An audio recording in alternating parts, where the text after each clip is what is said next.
3 বছরের ইয়াদনা তখনও বুঝতে শেখেনি মানুষের মুখের পেছনে কতটা অন্ধকার লুকিয়ে থাকতে পারে। সে জানতো না রাক্ষসেরা আজকাল গল্পের বইয়ে থাকে না, তারা আমাদের আশেপাশেই ঘুরে বেড়ায়, সাধারণ মানুষের ছদ্মবেশে।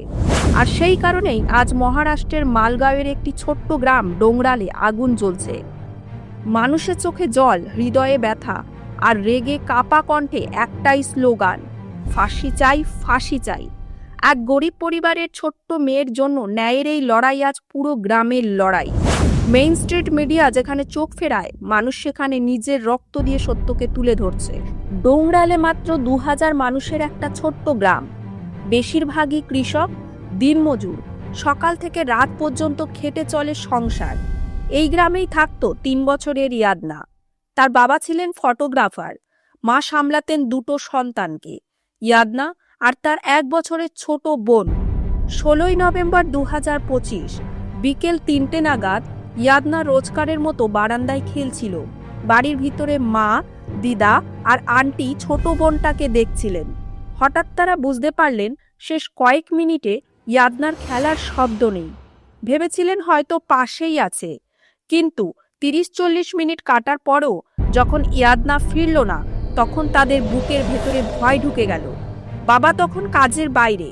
গ্রামবাসী সবাই মিলে খুঁজতে লাগলো প্রতিটি গলি, প্রতিটি কোণা। কিন্তু গ্রামের সবচেয়ে বড় সমস্যা ছিল না সিসিটিভি, না স্ট্রিট লাইট। ওই অন্ধকার যেন সত্যকে সরাসরি গিলে ফেলছিল। সন্ধ্যা 7:30-এর সময় গ্রামবাসীদের খোঁজ পৌঁছালো ইয়াদনার বাড়ি থেকে 300 মিটার দূরের একটি মোবাইল টাওয়ারের কাছে। ওদের সামনে ছিল ঝোপঝাড়ের ভেতরে পড়ে থাকা ইয়াদনার নিথর দেহ, তার শরীর জুড়ে আঘাতের চিহ্ন, আর মাথার কাছে পড়ে এক বিশাল পাথর, যেটা দিয়ে তাকে চাপা দিয়ে মেরে ফেলা হয়েছে। গ্রামের মানুষ স্তব্ধ।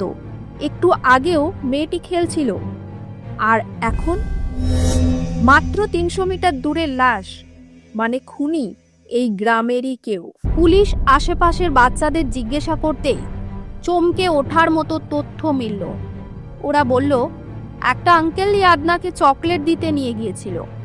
জিজ্ঞাসা করতে জানা গেল সে আর কেউ নয়, বিজয় খৈরান, যার বাড়ি হচ্ছে ইয়াদনার বাড়ি থেকে মাত্র 200 মিটার দূরে।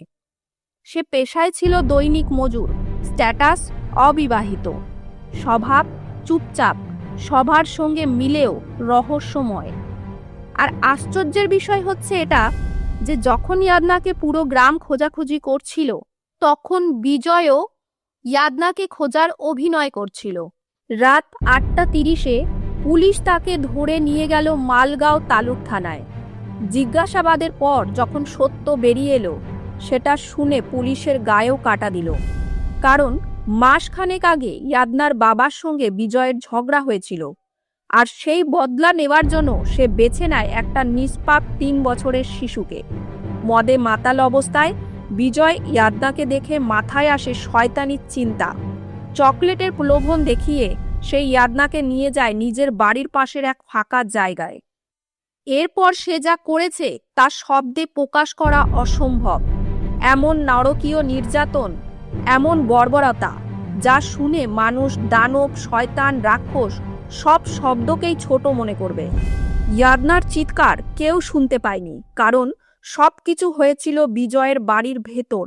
আর তারপর অন্ধকার নামতেই সে লাশটাকে বাড়ির পাশে ফাঁকা জমিতে পুঁতে মুখটা বিশাল পাথর দিয়ে চেপে পালায়। ইয়াদনার মা বাবার ভাঙা হৃদয়ের কান্না শব্দে বলে বোঝানো যায় না।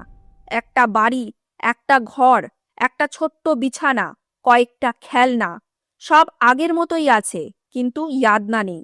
এ ব্যথা কোনো ওষুধ হয় না, হয় না কোনো প্রতিস্থাপন। বিজয় খৈয়ানকে সেকশন 6 ও 103-এর অধীনে গ্রেপ্তার করা হয়েছে, আর ডিএনএ প্রমাণ মিলেছে। সে পুরো অপরাধ স্বীকার করেছে। আজ মালগাঁও শাটডাউন। হাজার মানুষ রাস্তায় নেমেছে, চিৎকার করছে, আমাদের মেয়ের জন্য ফাঁসি চাই। এই কণ্ঠস্বর চাপা দেওয়ার নয়, গরিব বলে যেন এই কেস বন্ধ না হয়ে যায়, সেই ভয় নিয়েই গ্রাম দাঁড়িয়ে আছে আগুন হয়ে।